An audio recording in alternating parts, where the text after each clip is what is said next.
Hey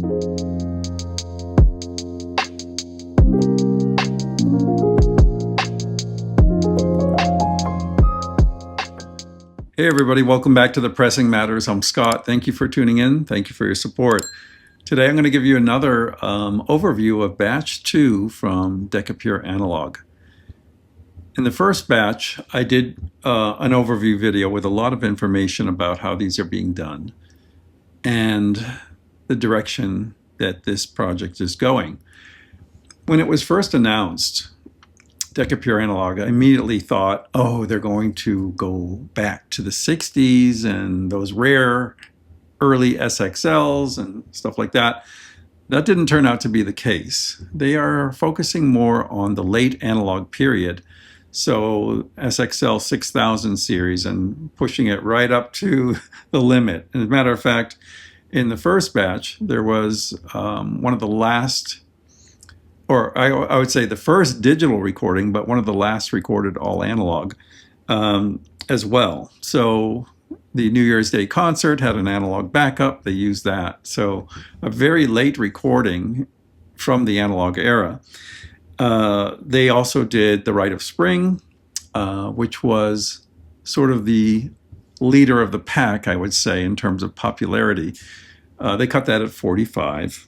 The big surprise to me was the Phillips record, which was the Sibelius Symphonies by Sir Colin Davis. Now that one really stood out to me and kind of became my favorite, surprisingly. I thought it would have been The Rite of Spring, but I think they did a really wonderful job with the Sibelius. Well, this next batch has been out for a little while. I have actually already done a written review and a video review of the first title, and that is Edgard Varèse. So I'll just touch on this briefly. You can refer back to the Audiophile article or the video review, which is pretty interesting because I'm quite familiar with this record, unlike the other three that I'm going to talk about. And I was able to pull earlier copies, an original Decca, a Japanese pressing, and make some comparisons and kind of get a feel for how this mastering is differing from original pressings. And I think that's something we have to talk about here. Originally, I was thinking they're going to produce new editions of these famous Decca recordings and mimic the original mastering, and that's not the case at all. These are not replacing the originals. The originals still have a charm and a sound that some people will prefer. Some people want to have both perspectives, but they are very different. And in the case of this, it was quite significant. I found Harry Fisher's original mastering, which you can find on London, Decca, even a small label called Orphic Egg, that it favors a little bit step back perspective, more rounded edges, more little mystery. Some would say doesn't have the clarity of the new mastering, and I would understand that. What became clear through Varèse and The Rite of Spring is this mastering setup at Emil Berliner Studios draws everything out of the tape. It's like a flood of illumination, and I used that metaphor before about this. And it allows you to see exactly what's on the master tape and hear exactly what's there. Sometimes it's warts and all. I mean, I was hearing things in The Rite of Spring that are just not available on the original pressing. And it might be a good thing, it might be a bad thing. It's something you have to hear for yourself and make a decision. But there's no doubt that these pure analog recordings are visceral, very illuminated, very high resolution look into the master tape. And that's the goal here. So the Varèse is an exciting record either way you go. A beautiful, beautiful copy of this. You see a lot of detail in here. I'm going to show you this in close-up.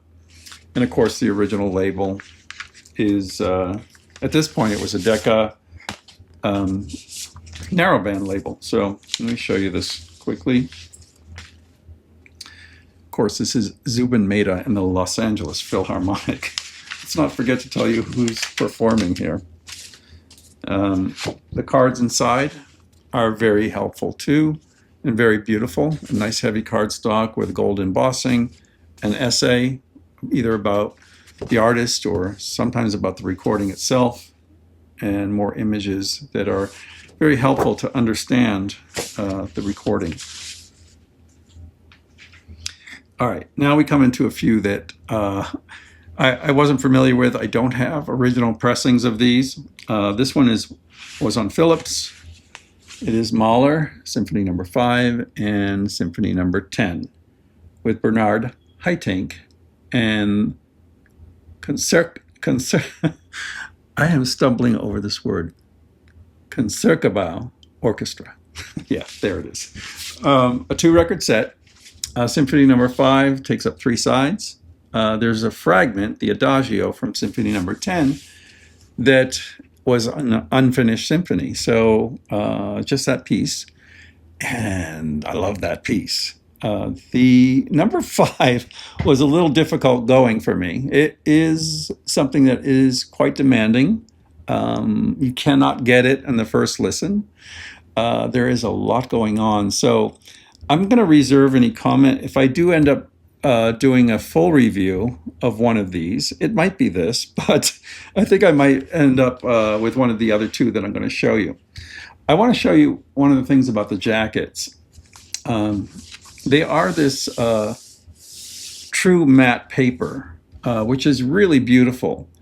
And I thought, well, they're going to get dirty, they're going to get fingerprints, but they come in these beautiful sleeves, which you can use or you can re-sleeve yourself. So it has a hype sticker where you can understand the tape source and so forth. This was a quadraphonic recording, so some of these are from early quad recordings that were never issued that way and mixed down to stereo for these releases. So beautiful job overall, lovely tape box there and extra photos as well. A beautiful release for sure. This next one is Dvořák Symphony No. 9 from the New World. So kind of a warhorse, but this was an interesting one. Seiji Ozawa in the San Francisco Symphony Orchestra. He had just arrived on the scene there around this time, and he was so young and such a breath of fresh air, I guess, for that scene that he was treated kind of like a rock star. And it's an interesting story that's related in the liner notes for this. You see the tape box here. You can see that it's a quad. This was also on the Philips label. And the reproduction on the front is really, really beautiful. Philips label, of course, is iconic and looks great. They really took their time with these labels. Take a look at that. Looks really nice. So we have 2 Deccas and 2 Philips in this batch. I have a feeling I'm going to spend most of my time evaluating this for a separate review, but the last record is also a candidate for sure. This is Richard Strauss Alpine Symphony with Sir Georg Solti. Symphony Orchestra of the Bavarian Radio, recorded, I believe, in Munich.